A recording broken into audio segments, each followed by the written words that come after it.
सहना भवतु सहनौ भुनक्तु सह वीर्यं करवावहै तेजस्विनावधीतमस्तु मा विद्विषावहै। ॐ शान्ति शान्ति शान्ति। गुरुर्ब्रह्मा गुरुर्विष्णु गुरुर्देवो महेश्वरा गुरुः साक्षात् परब्रह्म तस्मै श्री गुरवे नमः। तस्मै श्री गुरवे नमः। तस्मै श्री गुरवे नमः।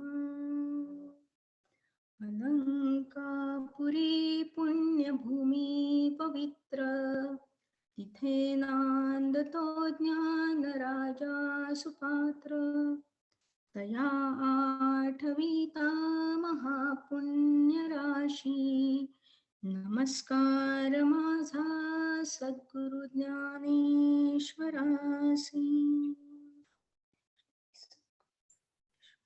छान. नमस्कार मंडळी. आपण 13वा अध्याय नुकताच संपवला.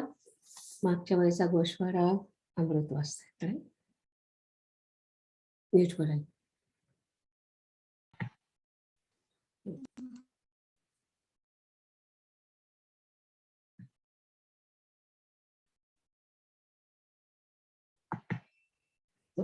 आधीच्या सेशनचा गोष्वारा म्हणजे श्लोक 21 ते 29 आणि ओव्या 980 पासून 1082 पर्यंत अलकाताईंनी खूप छान सांगितला.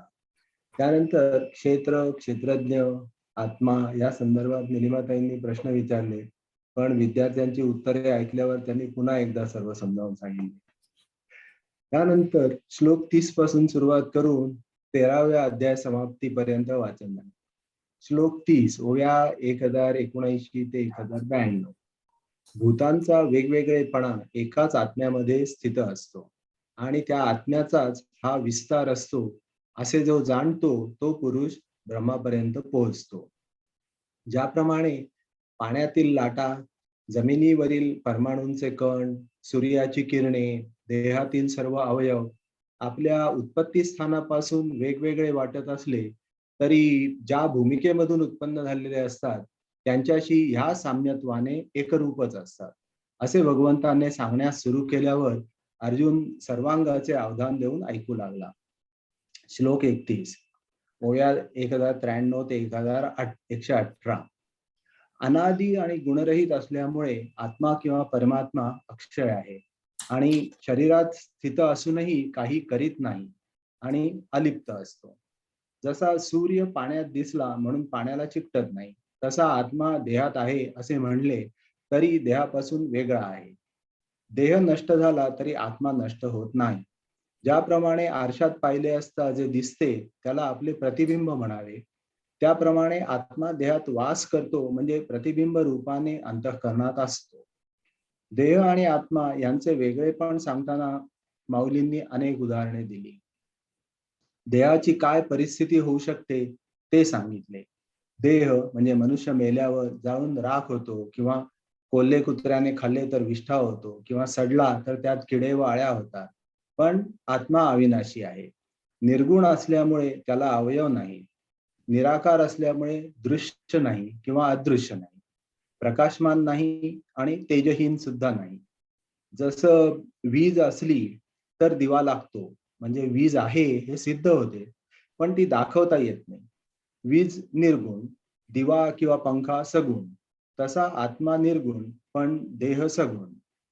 घटातल्या हवेला घट फुटला म्हणून तिच्यात घट नसते.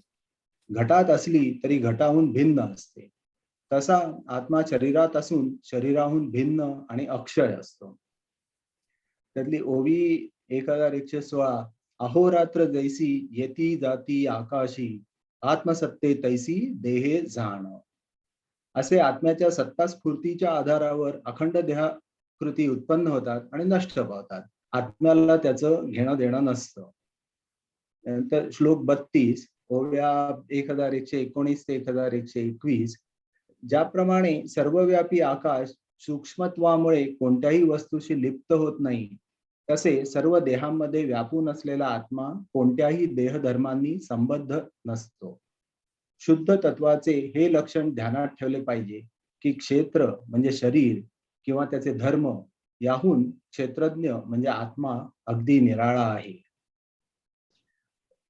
श्लोक 33, ओव्या 1122 ते 1127, हे भारता म्हणजे अर्जुना, ज्याप्रमाणे एकटा सूर्य सर्व जगताला प्रकाशित करतो, त्याप्रमाणे एकटा क्षेत्रज्ञ अख्ख्या क्षेत्राला प्रकाशित करतो. लोहचुंबक आपल्या सामर्थ्याने लोखंडाला हलवतो, पण लोहचुंबक लोखंड नव्हे. क्षेत्र आणि क्षेत्रज्ञांमध्ये तेवढा फरक आहे. आकाश आणि ढग यामध्ये किंवा सूर्य आणि मृगजळ ह्यात जेवढा फरक आहे, तेवढाच फरक क्षेत्र आणि क्षेत्रज्ञानात आहे असे समज, आणि या उपर अजून शंका काढू नकोस. श्लोक 34, ओव्या 1128 ते 1169, याप्रमाणे क्षेत्र आणि क्षेत्रज्ञ यांचे अंतर आणि भूतांच्या रूपाने असणाऱ्या प्रकृतीचा मोक्ष म्हणजेच क्षेत्राचे मिथ्यत्व, जे ज्ञानदृष्टीने जाणतात ते परमपदाला जातात. ती बुद्धी खरी डोळस जी क्षेत्र व क्षेत्रज्ञ शब्दार्थांचा सारांश ग्रहण करते. त्या ज्ञानासाठी शहाणे चतुर लोक ज्ञानीजनांचे उंबरठे झिजवत असतात. साधक अष्टांग योग करीत असतात. शरीराधिक सर्व संपत्ती तुच्छ मानून मनापासून संतांचे दास होतात. तदनंतर देह आणि आत्मा यातील अंतर ते खरोखर पाहतात. त्यांचे ज्ञान असे असते की त्यावरून आमचे ज्ञान आपण ओवाळून टाकू. पोपट जसा नळीवर येऊन बसतो आणि त्या संबंधाने ऍक्च्युअली बद्ध झालेला नसतानाच कल्पनेने बद्ध होतो. नळीपेक्षा पोपट भिन्न आहे, त्याप्रमाणे क्षेत्रापेक्षा क्षेत्रज्ञ भिन्न आहे असे ह्या ज्ञानाला चांगले समजलेले असते. साप आहे की दोर आहे असा भ्रम त्याला होत नाही. ज्याप्रमाणे राजहंसाला दूध आणि पाण्यामधील फरक पूर्णपणे कळलेला असतो, तितक्याच स्वच्छपणे आत्म्याहून वेगळ्या असलेल्या प्रकृतीला ते पाहतात. जे ब्रह्म आकाशापेक्षा मोठे आहे, जे आत्मत्वाने प्राप्त झाले असता भूतमात्रात थोडे देखील वैषम्य पडू देत नाहीत, ते परब्रह्म ते पुरुष होतात की जे राजहंसाप्रमाणे आत्मरूपी दूध आणि अनात्मरूपी पाणी यांचा न्याय करतात. मनात भेसळ कधी होऊच देत नाही. संजय म्हणतो, अशा प्रकारे श्रीकृष्णाने अर्जुनास क्षेत्र, क्षेत्रज्ञ अथवा प्रकृती पुरुष आणि ज्ञान, अज्ञान, ज्ञेय यांचा संपूर्ण हिशेब दिला. पण हे म्हणणंही चुकीचंच आहे, कारण हे म्हणजे ताटातलं वाटीत किंवा एका घटातून दुसऱ्या घटात ज्ञान ठेवणे होतं. कारण देणारा कोण आणि घेणारा कोण? एक नर तर दुसरा नारायण, पण दोघेही विष्णूचेच अंश. आणि तसेच ज्ञानेश्वर माऊलींचे झाले. त्यांची गुरुभक्ती आणि गुरुप्रेम उफाळून आले, जसे पौर्णिमेच्या चंद्रामुळे दर्याला उधाण यावे. त्यामुळे श्रोत्यांना त्यांनी पुन्हा बजावून सांगितले की गुरुकृपेच्या साह्याने मी जे काही बोलेन त्यातून गीतार्थाचा पुरता हिशेब तर देईनच, पण तुमचा आत्मानात्म विचारांचा उणेपणा पूर्णपणे विरून जाईल. ह्या श्रवणाने कानाचे आणि आत्मसाक्षात्काराने मनाचे जगणे सफल होवो. वाटेल त्यांना ब्रह्मविद्येची खाण दिसो. तुम्हा संतांजवळ आल्यावर माझ्या अज्ञानाचा प्रश्नच उरत नाही. मी ओव्यांच्या द्वारे नवरसांचा वर्षाव करीत आहे. भगवंता, गीतार्थ सांगण्यास मला अवकाश द्या. मी अतिशय चांगल्या पद्धतीने ग्रंथ सांगेन. असे ज्ञानदेव 13व्या अध्यायाच्या शेवटी म्हणतात. तेथ सुगरणी उदारे रसज्ञ आणि जेवणारे मिळती मग अवतरे हा तू जैसा. उद्दार सुगरण स्वयंपाकी असून जेवणारेही भोगते मिळालेले असले की जसे हात सरसावून जेवले जाते, तसे ह्या पुढील अध्यायामधला गीतार्थ आपण कान डोळे बुद्धी एकाग्र करून सेवन करूया. थँक्यू. खूप छान सांगितलं, मस्त. खूपच छान. फारच आणि छान. शेवटचं उदाहरण खूपच छान. हो, मला पण खूप आवडलं. हा, छान केला. वा. तर आत्ताच अमृतने सांगितलं आपल्याला 32व्या श्लोकामध्ये की आत्मा कसा असतो ते आपल्याला सांगितलं ना. तर हा, 32व्या श्लोकाचं कोणाचं तरी कोणाचं तरी म्यूट व्हायचं होतं. ओके. तर 32व्या श्लोकामध्ये त्यांनी आपल्याला सांगितलं आणि आत्मा कसा असतो व लिप्त असतो वगैरे वगैरे. तर आता पुन्हा माझ्याकडे 2 प्रश्न आहेत. पुढचा अध्याय जो आहे तो गुणातीत योग असा आहे. म्हणजे गुणातीत हा विषय आहे, ज्याला गुण नसतात तो, अर्थातच निर्गुण. तर मग आपल्याला असं म्हणता येईल का की ईश्वर निर्गुण आहे म्हणता येईल? कोणीतरी उत्तर देणार? हो, निर्गुण. ईश्वर निर्गुण आहे. का बरं निर्गुण आहे? ईश्वराची काय व्याख्या आहे आपली? माय गॉडनेस. निर्गुण निराकार. मला निर्गुण वाटतं निराकार. ईश्वर म्हणजे ब्रह्म आणि माया म्हणून ईश्वर निर्गुण नाही असं मला वाटतं. नाही, that's right. Very good. ब्रह्म आणि माया Yes. म्हणून निर्गुण नाही. बरं. अगं ही आपण बेसिक व्याख्या किती वेळा सांगितली आहे की हो ईश्वर का? म्हणजे ब्रह्म प्लस माया. ते लक्षात ठेवायलाच पाहिजे, कारण मायेला गुण आहेत आणि ब्रह्माला गुण नाही आहेत. ओके. दुसरा प्रश्न, भगवंत गुणातीत आहे का? आपण भगवान उवाचे जे म्हटलं होतं, तर भगवान जो आपण म्हणतो किंवा भगवंत, तो गुणातीत आहे का? त्याला गुण नाही का? भगवानाची व्याख्या काय आपण पहिल्या किंवा दुसऱ्या अध्यायामध्येच केली होती. आपण भगवान उवाचे जेव्हा पहिल्यांदा आलं होतं तेव्हा भगवान कोण असतो आणि ईश्वर कोण असतो आणि आत्मा कोण असतो हे सगळं आपण बघितलेलं होतं. तर भगवानाला आपण गुणातीत म्हणायचं का? भगवान म्हणजे स्वतः श्रीकृष्ण असले तर गुणातीत, म्हणजे चैतन्य, शुद्ध चैतन्य किंवा परमात्मा. नाही, भगवान या शब्दासाठीच विचारते मी, स्पेसिफिक शब्दापुरता. हा, भगवान या शब्दाचाच अर्थ काय आहे आणि त्याचे कसं आपण ते डिफाईन केलं होतं. आणि मीना तू खूप उशीर आली आमच्या क्लासमध्ये, पण पहिल्या दुसऱ्या तिसऱ्या आणि पुन्हा 6व्या ह्याच्यात बऱ्याच वेळा आपण भगवानाबद्दल बोललो होतो. तर एनिवे आपण एकदा रिपीट करू की भगवान म्हणजे त्याला जे 6 गुण असतात, आपण ते केलेलं होतं तुमच्या नोट्समध्ये बघा. आणि पुढच्या वेळी मला ते म्हणजे आता मी परत आल्यावर मला ते 6 गुण सांगाल काय काय होतं ते. तर भगवानाला पण गुण असतात आणि म्हणून तो पण गुणातीत नाही आणि ईश्वर पण गुणातीत नाही. फक्त गुणातीत कोण आहे तर ब्रह्म म्हणजे अर्थातच आत्मा. मागच्या वेळी आपण थोडंसं लिमिटेड बघितलं होतं की क्षेत्रज्ञ म्हणजे आत्मा एवढं आपण मर्यादित ठेवलं होतं.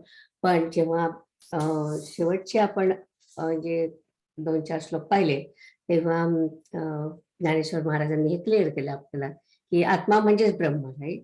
आत्मा हा ब्रह्माचा एक भाग असतो, म्हणजे तो सुद्धा क्षेत्रज्ञ आहे. पण आपण जेव्हा क्षेत्रज्ञ हा विशिष्ट शब्द वापरतो तेव्हा आपण क्षेत्राच्या संदर्भात वापरतो, म्हणून आपण तेव्हा त्याला आत्मा म्हटलं. जसं त्यांनी म्हटलंय की सोनं तुम्ही कोणचंही घेतलं तरी तो तुकडाच असतो, कारण शेवटी जमिनीमध्ये कितीतरी सोनं आहे रे, त्याचा आपण एक तुकडा काढलेला असतो आणि त्यालाच आपण सोनं म्हणतो. तर तसं आत्मा जरी हा तुकडा असला, तुकडा म्हणता येणार नाही, पण आत्मा हा जसा एक इलेक्ट्रिकचा प्लग असला तरी तो सुद्धा ब्रह्माचाच भाग आहे. तर असं आपल्याला मग ब्रह्म गुणातीत आहे, ईश्वर गुणातीत नाही, कारण ईश्वर म्हणजे ब्रह्म प्लस माया. भगवान गुणातीत नाही, कारण भगवानाला 6 गुण आपण स्पेसिफाय केले आहेत, म्हणून तो पण गुणातीत नाही. तर आता आपण जे वाचणार आहे ते आपल्याला कसं होता येईल गुणातीत. गुणातीत म्हणजे काय ग, तुला प्रश्न आहे? हो, मला एक मोठाच प्रश्न आहे हा हा, आणि खूप वेळ जाणार असला तर आपण नंतर बोलू, कारण आय नो हे रेकॉर्ड चालेल चालेल, बघूया. विचारू आता. Okay.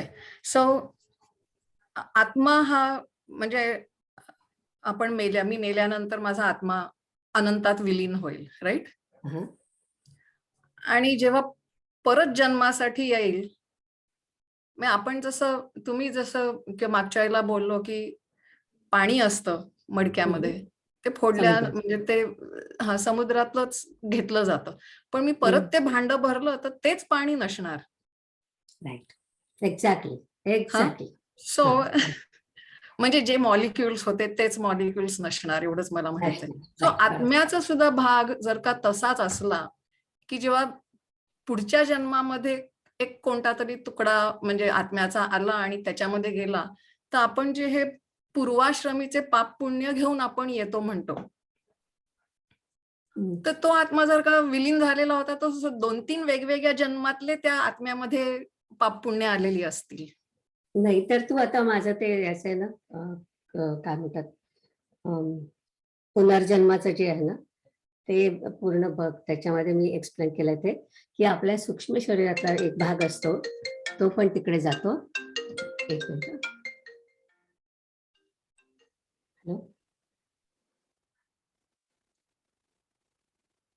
Hello, I am in the meeting, doctor Malik. Can I call you back? Okay, yeah. माझी डॉक्टर तुझी होती. कर्माची थिअरीवरचा जो आहे एक लेक्चर, त्याच्यात ते सगळं सांगितलेलं आहे. एक्झॅक्टली, त्याच्यामध्ये सगळे डिटेल्स आहेत. आणि मग ते आपल्या सूक्ष्म शरीरातला एक भाग, एक चंक आपल्या आत्म्याबरोबर जात असतो. आणि तो जो चंक जोपर्यंत असेल तोपर्यंत त्याला पुनर्जन्म असतो. आणि जेव्हा तो संपतो तेव्हा पुनर्जन्म नाही. मग आत्मा सगळं पाणी एकत्र झालेलं असतं. तर त्याच्यामध्ये ते पुन्हा बघ आणि मग तुला त्याच्या डिटेल्स कळतील सगळे काय होतं ते. ओके, हा, बरोबर आहे मीना, टीचर्स होतं ते. तर आता आपण गुणातीत बघायला जाऊ. आणि हा, तर या सुरुवातीला या अध्यायाला प्रश्न नाही आहे, म्हणून काही लोक असं समजतात की हा 13व्या अध्यायाचंच एक्सटेन्शन आहे असं समजलं जातं. कारण तो विषय पण तोच त्यांनी पुढे केलाय की आत्मा म्हणजे काय आणि गुणातीत कसं व्हायचं. तर आपल्या सगळ्यांना गुण असतात, सत्व रज तम गुण असतात. कदाचित आपल्यामध्ये म्हणजे आपण सगळे संत मंडळी, आपल्यामध्ये सत्वगुण जास्त आहे आणि बाकीच्यांमध्ये सत्वगुण कमी असेल, पण प्रत्येकामध्ये सत्व रज तम गुण हे असतात, ऍटलिस्ट आपल्या मानव शरीरामध्ये. तर या अध्यायामध्ये त्यांनी ज्ञानेश्वर महाराजांनी अध्याय सुरू करण्याच्या आधी अतिशय सुंदर ओव्यांनी आपल्या गुरुला नमन केलेलं आहे. आणि प्रज्ञा प्रभात सूर्या, खूप संस्कृत शब्द वापरले आहेत आणि खूपच सुंदर आपल्या गुरुचं वर्णन केलेलं आहे. आणि त्याच्यातच त्यांनी तुम्ही सोहमभाव शिकवणारे म्हणून गुरुचा गौरव केलाय. तर ते पण आता आज आपण वाचणारच आहोत. आपण म्हटलं तसं 13, 14 आणि 15 हे 3 अध्याय जे आहेत ते उपनिषदावर आधारित आहे असं समजलं जातं. आणि तिन्हीमध्ये आत्मज्ञान प्राप्ती हाच विषय आहे. तर आपण 13व्यात पाहिलं, आता ते जी फिलॉसॉफी होती आपण 13व्यात पाहिलं, दृक दृश्य विवेक किंवा तो जो आहे त्याला म्हणजे त्या तत्वज्ञानाला दृक दृश्य विवेक असं म्हणतात. आणि आता या अध्यायामध्ये आपण थोडंसं त्याच्यातच पुढे जाणार आहे की क्षेत्र आणि क्षेत्रज्ञ यांचा संबंध कोणता, जीवाला सुख दुःखाचे भोग कसे होतात, त्या प्रत्येक जीवाचे गुण कोणते आणि किती आहेत, आणि ते जीवाला कोणत्या रीतीने बांधतात. आणि मग गुणातीत जो ब्रह्म त्याच्याशी आपल्याला एकरूप व्हायचंय, ते फायनल आपलं अप्रोच आहे, राईट. मोक्ष म्हणजे काय, आपल्याला ब्रह्माशी एकरूप व्हायचंय. मग ब्रह्माशी एकरूप व्हायचं म्हणजे काय, आपले सगळे गुण गेले पाहिजे. तर गुण कसे जायचे, तर आत्मज्ञान काय बाहेरून येत नाही, आपल्या आतमध्येच असतं. तर पण मन आपलं त्या विषयात गुंतलेलं असल्यामुळे आपल्याला त्या आत्म्याचा किंवा त्याचा अनुभव येत नाही.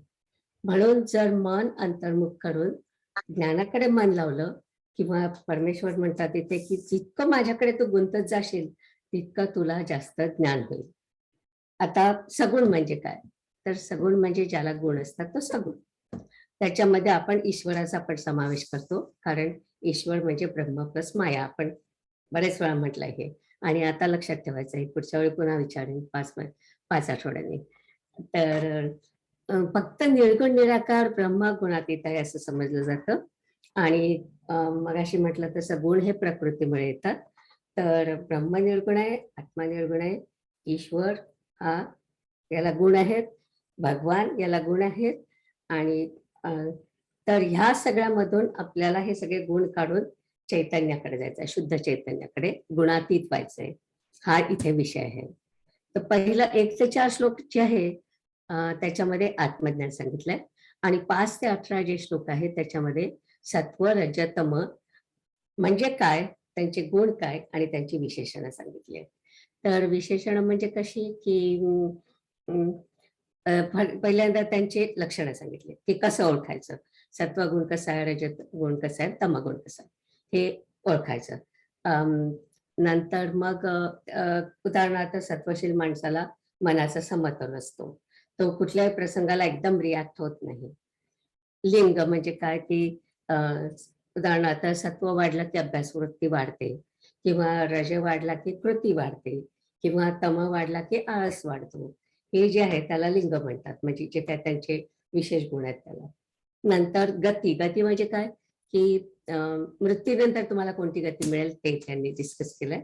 आणि फलम म्हणजे सत्वामुळे ज्ञानवृत्ती होते, अशा प्रकारचं प्रत्येक गुणाचं एक फळ आहे, तर ती फळं त्यांनी दिली आहेत.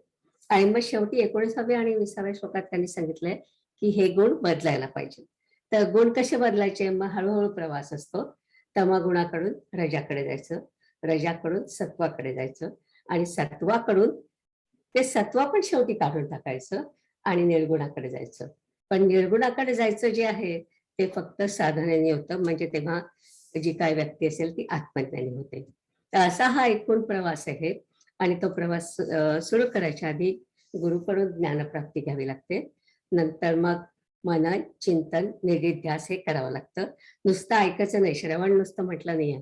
श्रवण म्हणजे ऐकायचं, पण मनन म्हणजे त्याच्यावर विचार करायचा, आणि चिंतन म्हणजे त्याच्यावर सतत विचार करायचा, आणि निधिध्यास म्हणजे फक्त विचारच करायचा. तर अशी जी स्टेप्स आहेत त्या सगळ्या घेऊन शेवटी आपल्याला ते आत्मज्ञान प्राप्त करायचं असतं. तर आणि मग त्यांनी शेवटी म्हटलंय की सम व्यक्तिमत्व म्हणजे आपला ज्ञानाकडे जेव्हा कल जास्त होतो तेव्हा आपली जी पर्सनॅलिटी असते ती पण सम व्यक्तिमत्वासारखी होते, म्हणजे सगळीकडे आपल्याला समान दृष्टीने बघता येतं. आणि तर आता आपण हे सगळे श्लोक म्हणजे गुणातीत कसं व्हायचं ते आपण शिकणार आहोत. तर आता आपण त्या आधी जे काय प्रवचन केलंय त्यांनी गुरुचं ते आधी वाचूया. ते कोण वाचणार आहे, अलका? सुरू करूया आपण अध्याय 14वा.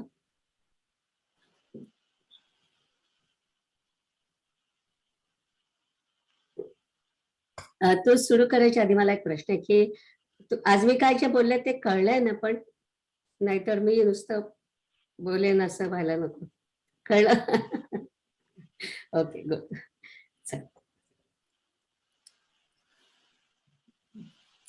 वाचू? हो, वाच वाच. जय जय आचार्या समस्त सूर्यवर्या प्रज्ञा नाही, प्रभात आता आपल्याला हे सूर्या आधी अर्थ वाचतो ना आपण. आधी अर्थ वाचायचे का? आधी अर्थ वाचायचा मग श्लोक वाचायचा. श्लोक म्हणजे हो, सर्व देवांमध्ये श्रेष्ठ आत्मविषयक बुद्धिरूपी प्रातःकाळ करणारे सूर्य, सुखाचा उदय करणारे श्री गुरु आचार्य, आपला जय जयकार असो. तुम्ही सर्व जगास विश्रांती स्थान आहात. मी ब्रह्म आहे अशा भावनेस सेवन करविणारे तुम्ही आहात. तुम्ही अनेक लोकरूपी लाटांचे समुद्र आहात. तुमचा जय जयकार असो.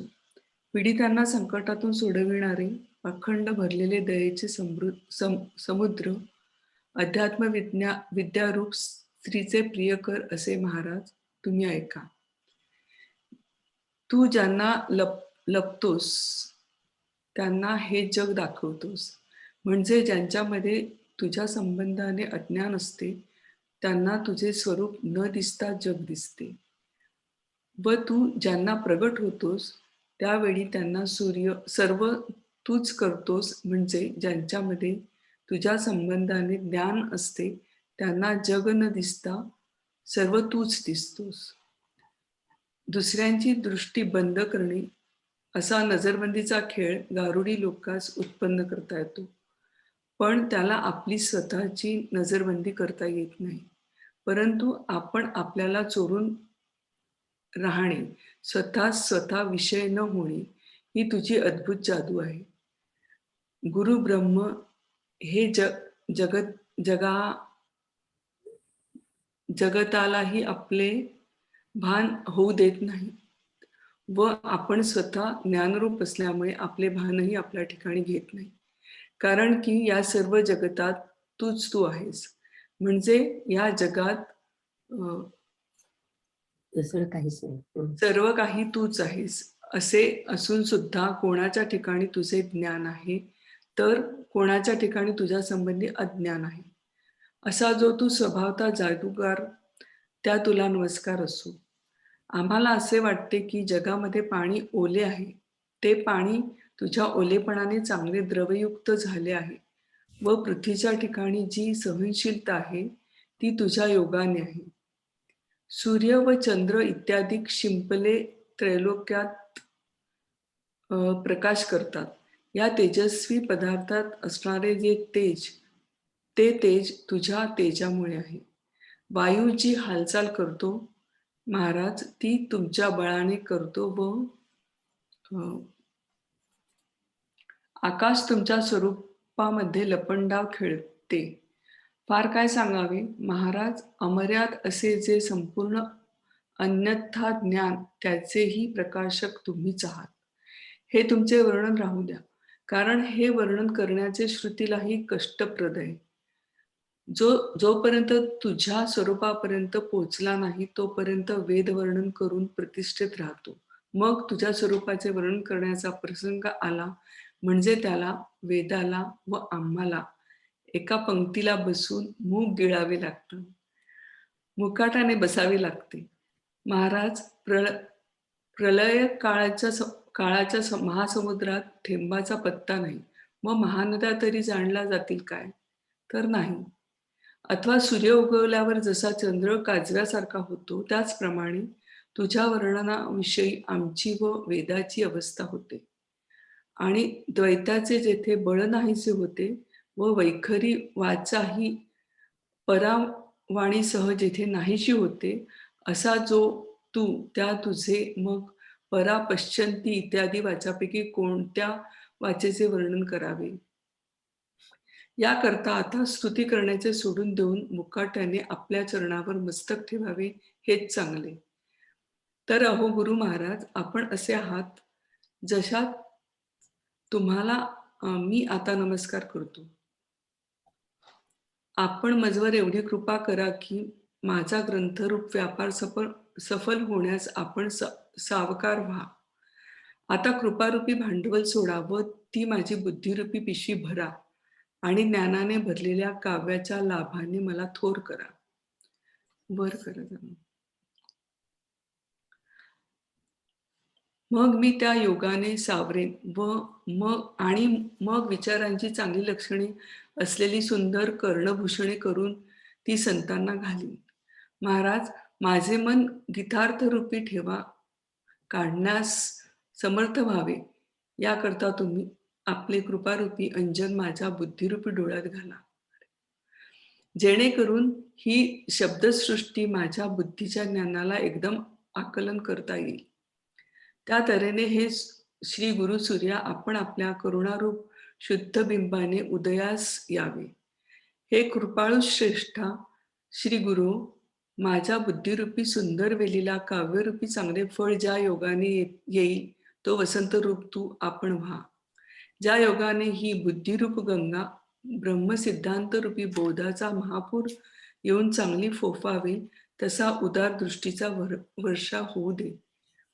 हे सर्व जगताला एकच आश्रय असणाऱ्या श्री गुरुराया, तुझा प्रसन्नतारूप चंद्र माझ्या अंतःकरणात उदयास येऊन स्फूर्तिरूप पौर्णिमा करू. महाराज, आपण माझ्याकडे कृपादृष्टीने पाहिले असता माझ्या बुद्धिरूपी समुद्रात स्फूर्तीला शांतादी नवरसांची मोठी भरती येईल. तेव्हा संतुष्ट होऊन श्री गुरुराय म्हणाले, ज्ञानदेवा, विनंती करण्याच्या मिशाने स्तुतीच्या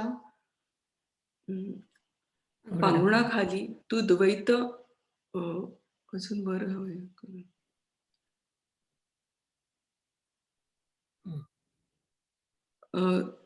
विनंती करण्याच्या मिशाने स्तुतीच्या पांगुणाखाली तू द्वैत केलेस असे आम्हाला दिसून येते.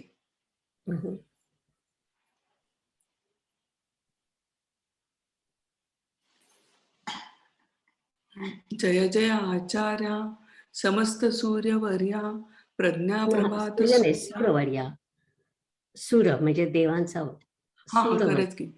जय जय आचार्या समस्त सूरवर्या प्रज्ञा प्रभात सूर्या सुखोदया.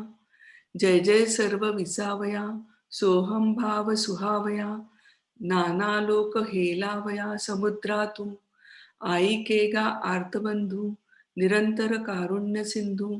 विशद विद्या वधू वल्लभाजी. तू जयाप्रती लपसी तया जग हे दाविसी.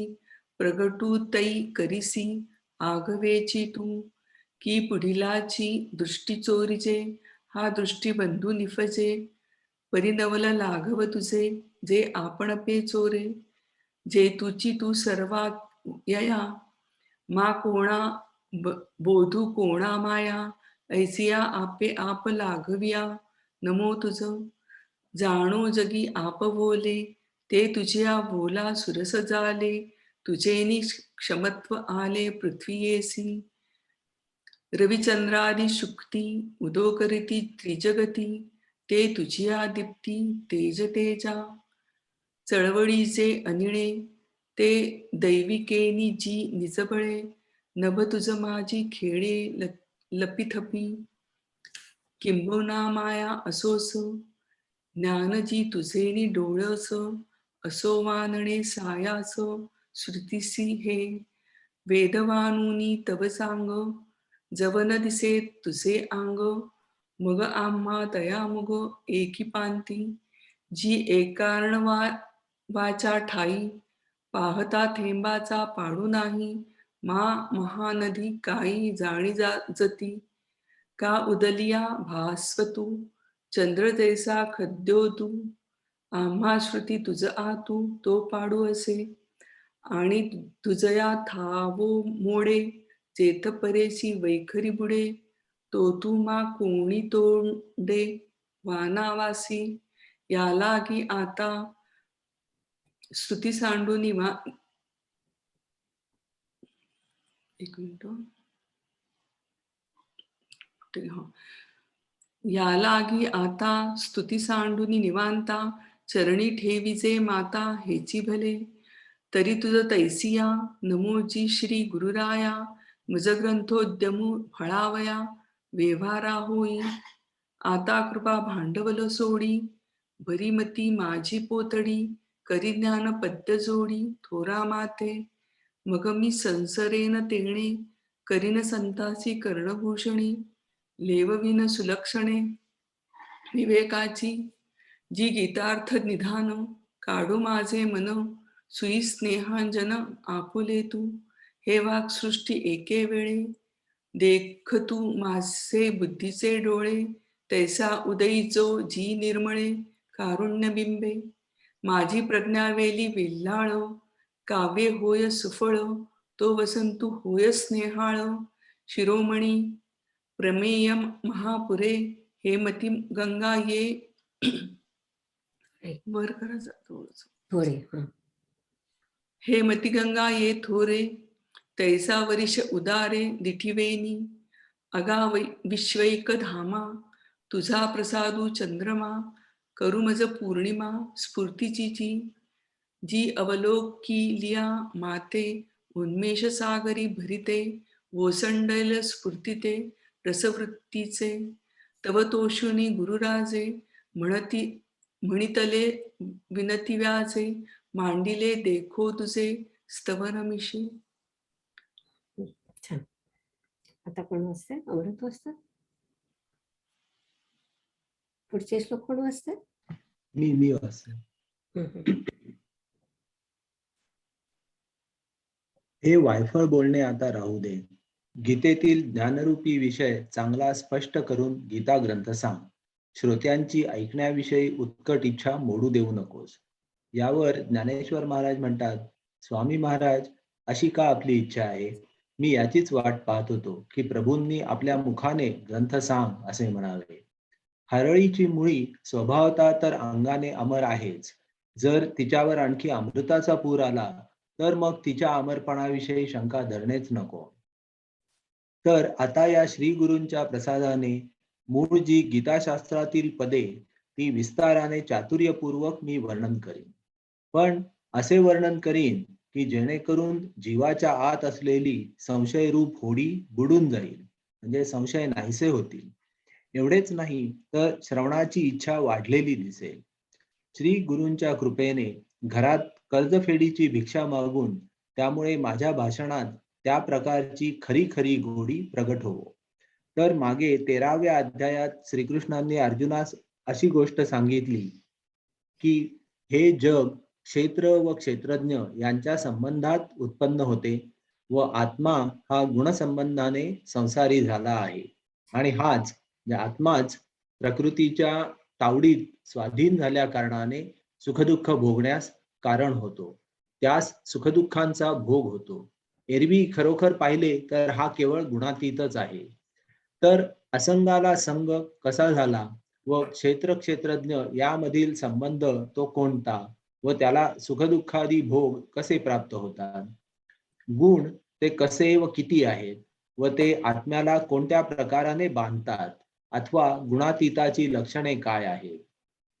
याप्रमाणे या सर्व गोष्टींचा अर्थ स्पष्ट सांगणे हा येथे 14व्या अध्यायाचा प्रतिपाद्य विषय आहे. तर जगाचा स्वामी जो श्रीकृष्ण त्याचा प्रस्तुत अभिप्राय असा आहे, तो आता ऐका. श्रीकृष्ण म्हणाले, हे अर्जुना, अवधानरूपी सर्व सेना एकत्र जुळवून आणून या ज्ञानास झोंबावे बरे. आम्ही मागे तुला पुष्कळ प्रकारच्या युक्तिवादांनी हा विचार समजावून सांगितला आहे, परंतु अजून तुझी अनुभवाची कूस भरून आलेली दिसत नाही. एक मिनिट थांबा इथे. तर आता आपण जे 32व्या श्लोकाचं वाचलं होतं, 32वा श्लोक थोडस मला वाटतं वरती करायला पाहिजे. 32वा श्लोक काय ओवी? 32व्या ओवीचं, सॉरी 32व्या ओवीचं आपण जे वाचलेलं होतं ना, हे इथे खाली जे आहे पहिल्या रो मध्ये, पहिल्या कॉलम मध्ये खाली आहे शेवटचं. तर तिथे जे त्यांनी सांगितलं की तर तो ऍक्च्युअली विषय आहे त्यांनी दिलेला की क्षेत्र आणि क्षेत्रज्ञ यांच्या संबंधात जग हे उत्पन्न होतं आणि आत्मा हा गुणसंबंधाने संसारी झाला आहे. आणि मग त्यांनी सांगितलं आहे की पुढच्या श्लोकात गेलो आपण 33, 34 नंतर 35वा की त्यांचा कसा संबंध येतो, तो कोणता, आणि मग सुख दुःखादी भोग कसे प्राप्त होतात आणि गुण ते कसे व किती आहेत, हा संपूर्ण याचा विषय या अध्यायाचा.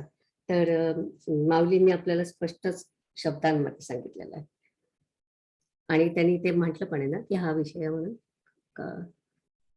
कशा प्रकारे मानतात.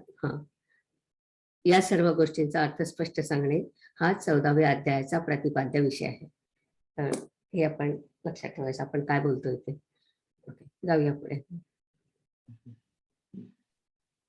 हे असो आता वांजटा, तो ज्ञानार्थ करुणी गोमटा, ग्रंथू दावी उत्कंठा भंगो नेली.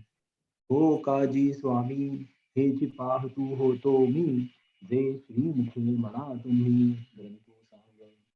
सहजे दुर्वेचा हिरू, अंगेची तव अमरू, वरी आला पुरू ही जाता. अमृत जरा जवळ येऊन बोलतोस का? आवाज मोठा येईल. आवाज बारीक झाला एकदम. तरी आता येणे प्रसादे, हे ठीक आहे. हो, तरी आता येणे प्रसादे, विन्यासे विदग्धे, मूळ शास्त्रपदे वाखाणीन. परी जीवा आतुलीकडे, जैसी संदेहाची डोणी बुडे, ना श्रवणी तरी चाडे वाढू दिसे. तैसी बोली साचारी, अवतरो माझी माधुरी, माले मागुनी घरी गुरुकृपेचा. तरी मागा त्रयोदशी, अध्यायी गोष्टी ऐसी, श्रीकृष्णू अर्जुनेसी चावळले. जे क्षेत्रज्ञ योगे होई जे येणे जगे. आत्मा गुणसंगे संसारिया. आणि हाची प्रकृती गतू सुख दुःख भोगी हेतू. अथवा गुणातीतू केवळू हा. तरी कैसा पा असंगा संगू. कोण तो क्षेत्रज्ञ योगू. सुख दुःखादी भोगू केवी तया. गुणते कैसे किती बांधिती कवणे रीती. ना तरी गुणातीती चिन्हे काय. एवं यया आघवेया अर्थारूप करावया. विशो एथ 14व्या अध्यायासी. तरी तो आता ऐसा प्रस्तुत परियेसा. अभिप्रावो विश्वेशा वैकुंठाचा. तो म्हणेगा अर्जुना अवधानाची सर्वसेना. मिळवणी या ज्ञाना झोंबावे हो. आम्ही मागा तुझ बहुती दाविले हे उपपत्ती. तरी अजूनी प्रतीती कुशी न निघे. श्री भगवान उवाच परम भूयः प्रवक्ष्यामि ज्ञानानां ज्ञानमुत्तमं. यज्ञात्वा मुनयः सर्वे पराम सिद्धिमितो गताः. श्रीकृष्ण म्हणाले, पर ज्याला श्रुतींनी पर म्हणजे दूरचा किंवा परका म्हणून म्हटले आहे, पण जे आपलेच स्वरूप आहे, जे सर्व ज्ञानांमध्ये उत्तम आहे व जे जाणून सर्व मुनी या देहबंधनापासून मुक्त होऊन अत्यंत श्रेष्ठ सिद्धी म्हणजे मुक्ती पावले, असे हे ज्ञान मी तुला पुन्हा सांगतो. याकरिता श्रुतीने पर सर्वांच्या पलीकडले म्हणून जे ज्ञान वारंवार प्रसिद्ध केले आहे, ते ज्ञान तुला पुन्हा सांगण्यात येईल. एरवी ज्ञान हे आपले रूपच आहे, परंतु संसार, मृत्यूलोक व स्वर्गलोक वगैरे आवडून घेतल्यामुळे ज्ञान आपले स्वरूप असून परके असे झाले आहे. हे ज्ञान अग्नीसारखे व इतर ज्ञाने ही गवताप्रमाणे आहेत. म्हणून अर्जुना, हे ज्ञान सर्व ज्ञानांपेक्षा उत्तम आहे असे मी म्हणतो. जी इतर ज्ञाने संसार स्वर्गाला विषय करतात व यज्ञच चांगले असे म्हणतात व द्वैत भावाची ज्यांना चांगली ओळख असते, ती सर्व इतर ज्ञाने या ज्ञानाने स्वप्नासारखी मिथ्या केली आहे. ज्याप्रमाणे वाऱ्याच्या लाटा अखेरीस आकाशाकडून गिळल्या जातात, अथवा सूर्य उगवला असता जशी चंद्राधिक तेजे लोकतात, अथवा प्रलय काळच्या पाण्याच्या महापुराने जसे नदी व नद नाहीसे होतात. अर्जुना, त्याप्रमाणे हे ज्ञान उदय पावले असता इतर सर्व ज्ञाने लय पावतात. म्हणून अर्जुना, हे ज्ञान उत्तम आहे. अर्जुना, आपली जी अनादि मुक्तता आहे, ती मुक्तता मोक्ष या ज्ञानाने हस्तगत होते. ज्याच्या अनुभवाने सर्व विचारशूर पुरुष संसाराला डोके वर करूच देत नाही, ते विचारशूर पुरुष आपली विषयांकडे असलेली मनाची प्रवृत्ती मनानेच मागे हटवून अंगाने विश्रांती झाल्यावर, स्वतः ब्रह्मरूप झाल्यावर जरी देहात असतात तरी पण ते देहाजोगे होत नाहीत. देहा एवढेच आपल्याला समजत नाहीत. मग देहाचे दुबेळके म्हणजे स्थूल व सूक्ष्म देहच एका वेळेला ओलांडून निराश करून ते पुरुष वजनात माझ्या बरोबरीचे झाले. म्हणोनी गा पुढती सांगिजेल तुझ प्रती. पर म्हणो श्रुती डहारिले जे. एरवी ज्ञान हे आपुले परी पर ऐसेनी झाले. जे आवडोनी घेतले भवस्वर्गाधिक. अगायाची कारणे हे उत्तम सर्वा परी मी म्हणे. जे वन्नी हे तृणे ये रे ज्ञाने. जिये भवस्वर्गा ते जाणती यागची चांग म्हणती. पारखी फुडी आथी भेदी जेया. तिये आघवीची ज्ञाने केली येणे स्वप्ने. जैशा वातोर्मी गगने गिळीजती अंती. का उदिते रश्मिराजे लोपिली चंद्रादी तेजे. नाना प्रळयांबुमाजे नदी नद. कैसे हे येणे पाहलेया ज्ञान जात जाय लया म्हणून या धनंजया उत्तम हे अनादिजे मुक्तता आपुली असे पंडूसुता तो मोक्षु हाता येता होय येणे जयाची प्रतीती विचारवीरी समस्ती नेती जयची संस्कृती माथा उधरू मने मन घालुनी मागे विश्रांती झाली अंगे ते देही देहा जोगे होती चिना मग ते देहाचे बेळे ओलांडुनी एकेची वेळे संवतुकी कांटाळे माझे झाले. आता अनुप्रित वाचते. अनुप्रित वाचते. हो, करू सुरू नीलिमाताई? हो हो कर. इदं ज्ञानमुपाश्रित्य मम साधर्म्य समागताः सर्गेऽपि नोपजायन्ते प्रलयेन व्यथन्ति च. या ज्ञानाचा आश्रय करून माझा समान झालेले मदरूपतेला प्राप्त झालेले पुरुष सृष्टी निर्माणकाली जन्म पावत नाहीत आणि प्रलयकाली दुःख मरण पावत नाहीत. अर्जुना, जी माझी नित्यता आहे त्या नित्यतेने ते पुरुष नित्य आहेत व माझ्याच परिपूर्णतेने ते परिपूर्ण आहेत.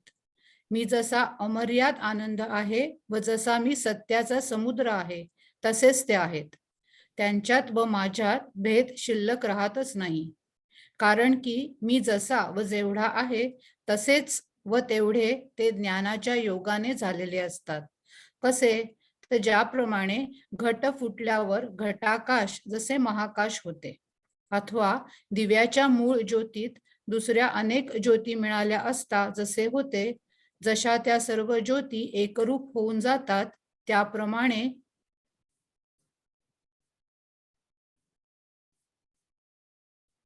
समज.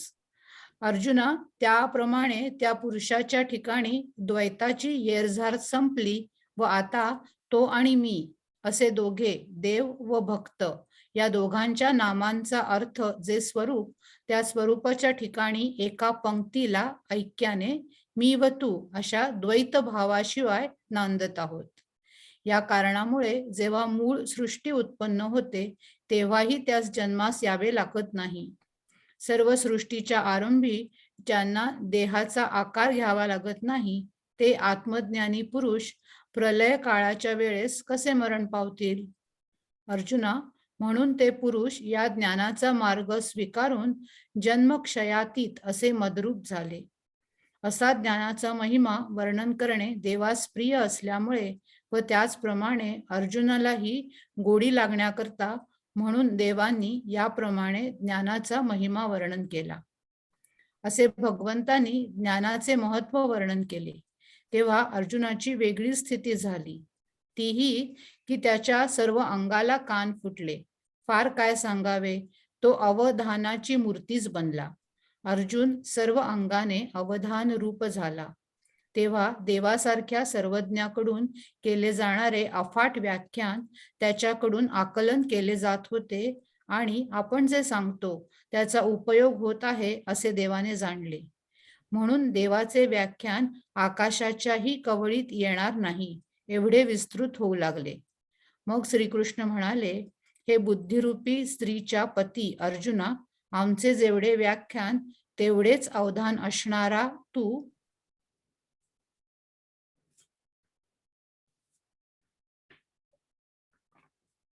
कुठे गेला? I lost it. अजून खाली आहे ना.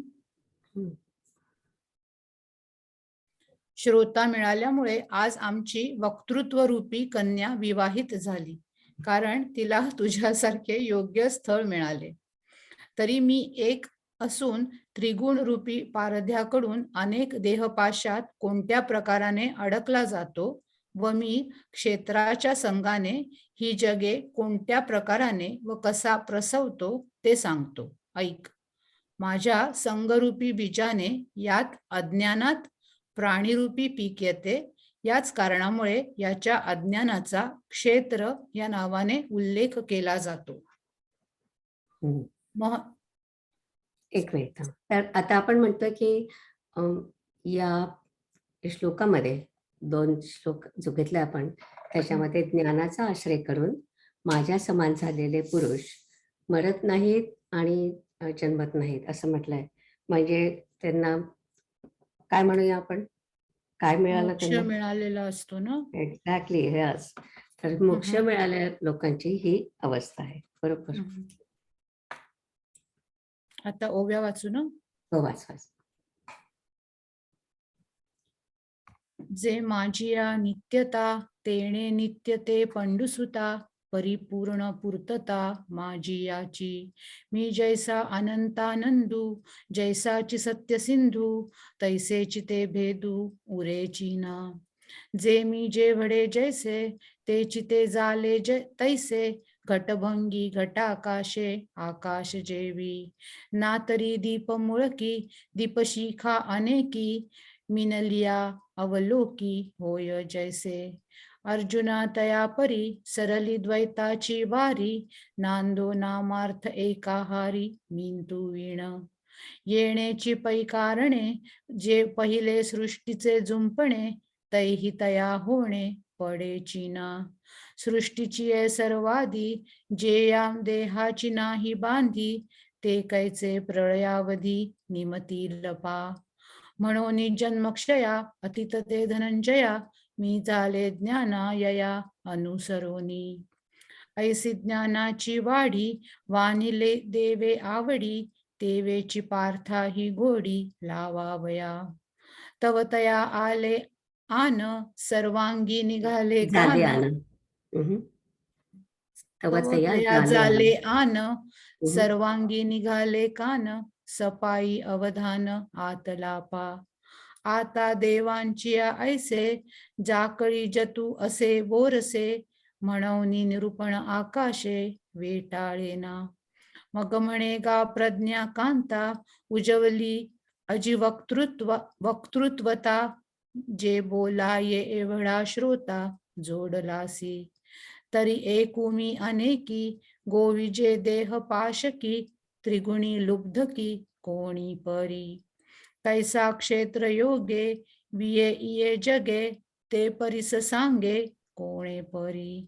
पै क्षेत्र येणे व्याजे हे या लागी बोलिजे ते मत्संग बीजे भूती पिके.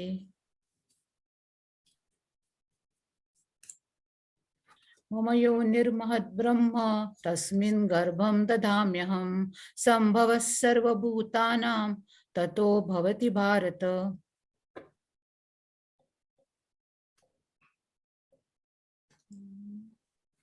महद ब्रह्म म्हणजे माया ही माझे म्हणजेच सृष्टीचे बीज ठेवण्याचे ठिकाण आहे. तिच्यामध्ये मी जगत उत्पत्तीचे बीज ठेवतो. हे अर्जुना, त्यापासून सर्व भूतांची उत्पत्ती होते. सहज विचार करून पाहिले तर याला अज्ञानाला महद ब्रह्म असे नाव आहे. महत तत्वाधिक तत्वांना हे विश्रांती स्थान आहे. कारण अर्जुना हेच विकारांना पुष्कळसे वाढविते, म्हणून हे महद ब्रह्म आहे असे समज. अव्यक्तवादी लोकांच्या मताप्रमाणे याला अव्यक्त असे म्हणतात व सांख्यांच्या अनुभवाप्रमाणे हीच प्रकृती होय. हे बुद्धिमंतांच्या राजा अर्जुना, वेदांती लोक हिला माया असे म्हणतात. उगीच पाल्हाळ किती करावयाचा, तर हे बोलणे राहू दे. थोडक्यात सांगावयाचे म्हणजे हे अज्ञान आहे. अर्जुना, आपल्याला जो विसर पडतो तेच या अज्ञानाचे रूप आहे. या अज्ञानाचा आणखी एक स्वभाव असा आहे, ज्याप्रमाणे दिवा अंधार पाहू गेले असता तो दिसत नाही, त्याप्रमाणे ते अज्ञान विचाराचे वेळी दिसत नाही. ज्याप्रमाणे दुधाची साय दूध निश्चल असताना दिसते व दूध ढवळले असता दिसेनाशी होते. जिच्यामध्ये जागेपणा नाही व स्वप्न अथवा स्वरूप स्थिती नाही, अशी गाढ सुषुप्ती जशी असते, अथवा अर्जुना वायू उत्पन्न होण्यापूर्वी आकाश जसे निष्फळ रिकामे असते, त्यासारखे खरोखर अज्ञान आहे, जेथे यथार्थ स्वरूपाचे भान नाही अथवा विपरीत देहादिकांचे भान नाही. अशी जी स्फुरणरहित अवस्था त्यासच अज्ञान म्हणावयाचे. पलीकडचे दिसत आहे तो खांब आहे का पुरुष आहे असा एक निश्चय होत नाही. काय भास होतो हे कळत नाही, परंतु दिसत आहे हे खरे. त्याप्रमाणे ब्रह्मवस्तू जशी असते तशी खरोखर दिसत नाही, परंतु काही विपरीत दिसत असेल तर तेही दिसत नाही. रात्र नाही व दिवसही नाही. त्या वेळेला जशी सांज वेळ म्हणतात,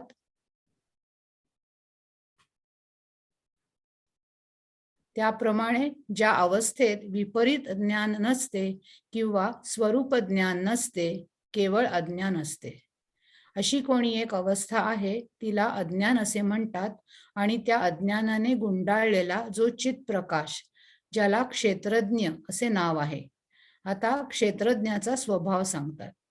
अज्ञानास महत्व आणावे व आपल्या स्वरूपाला तर जाणू नये, हे क्षेत्रज्ञाचे स्वरूप जाणावे.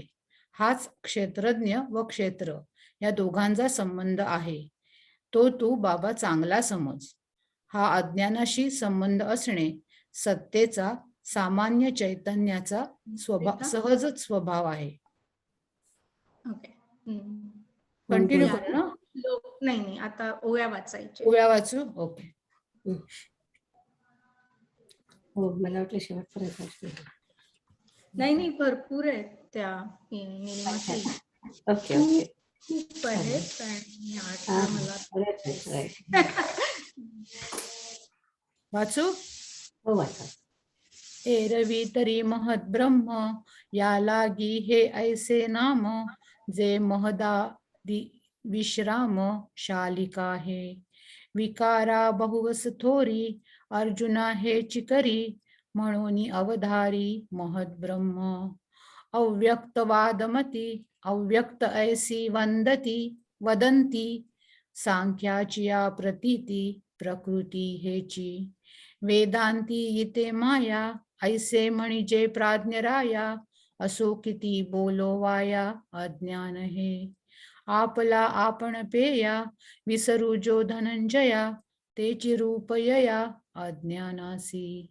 आणि कही एक असे, जे विचार वेळे न दिसे, वाती पाहता जैसे अंधारे का. हलविल्या जाये, निश्चळी तरी होये, दुधी जैसी साये दुधाची ते. पैजागरू ना स्वप्न, ना स्वरूप अवस्थान, ते सुषुप्ती का घन जैसी होय. कामना वियता वायुते, वांझे आकाशरिते, तया ऐसे निरुते अज्ञान गा. पैल खांब का पुरुखू, ऐसा निश्चयो नाही एकू, परिणायनेणो आलोकू दिसत असे. तेवी वस्तू जैसी असे, तैसे किरण दिसे, परी काही अनारीसे देखी जेना. नाराती ना तेज, जे संधी जेवी साज, तेवी विरुद्ध ना निज अज्ञान आथी. ऐसी कोणी एकी दशा, तिये वादु अज्ञान ऐसा, तया गुंडलिया प्रकाशा क्षेत्रज्ञुनाव. अज्ञान थोरिये आणिजे, आपण पे तरी नेणिजे, ते रूप जाणिजे क्षेत्रज्ञाचे. थांबू ना इथे माधवी? बरोबर. गुड. आता मायेचं वर्णन होते सगळं. आणि मायेलाच त्यांनी म्हटलंय अव्यक्त, प्रकृती, माया आणि मग अज्ञान. हेच अज्ञान. ब्रह्म म्हणजे ज्ञान आणि माया म्हणजे अज्ञान, असं त्यांनी कॅटेगराईज केलंय. छान वाचतस. गुड. थँक्यू. संपवूया आता. अमृत हे करतोयस. आता विश्वात्मके देवे, येणे वाग्यज्ञे तोषावे, तोषो नियामच द्यावे पसाय दान हे. जे खळांची व्यंकटी सांडो, तया सत्कर्मी रती वाढो, भूता परस्परे पडो मैत्र जीवांचे. दुरितांचे तिमिर जावो, विश्वस्वधर्म सूर्ये पाहो, जो जे वांछील तो ते लाहो प्राणिजात.